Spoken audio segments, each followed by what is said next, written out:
Mock drill भारतीय जनतेला, सामान्य नागरिकांना सावध करण्यासाठी होतच, मात्र पाकिस्तानसाठी हा एक ट्रॅप होता. मॉक ड्रिल पूर्ण देश करणार आहे, तयारी सुरू आहे आणि अचानक रात्री हा हल्ला भारतीय सैन्याने केला.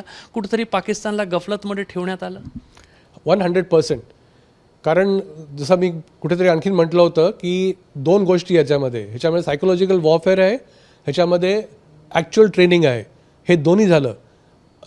जर का घटनांमुळे आपण पाहू कसं कसं होत गेलं. इंडिया डिक्लेअर करतं की 7 तारखेला आम्ही मॉक ड्रिल करणार आहोत फॉर सिव्हिल डिफेन्स.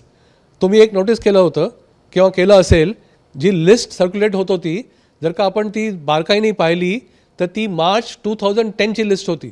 ती लेटेस्ट लिस्ट नव्हती.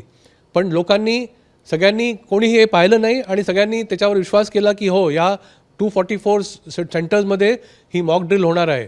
पाकिस्तान पण ह्या मॉक ड्रिलच्या, आणि हे खूप लार्जली प्रोपोगेट केलं गेलं होतं, ओपन स्पेसमध्ये सांगितलं गेलं होतं की असं होणार आहे.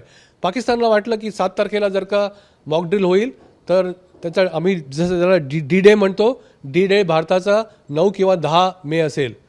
हेच पाहून हे deception at the highest level हे होतं. आणि जेव्हा deception at the highest level coordinate होतं तेव्हाच ते इफेक्टिव्ह होतं. लोअर लेवलला जेव्हा डिसेप्शन प्रयत्न करतात ते कधीच इफेक्टिव्ह होत नाही. मी म्हणेन first round to India and I am sure the final round also will be with India. Cameraman Atul हिरडेसह रजत वसिष्ठ, ABP माझा, नागपूर. ABP माझा, उघडा डोळे बघा नीट.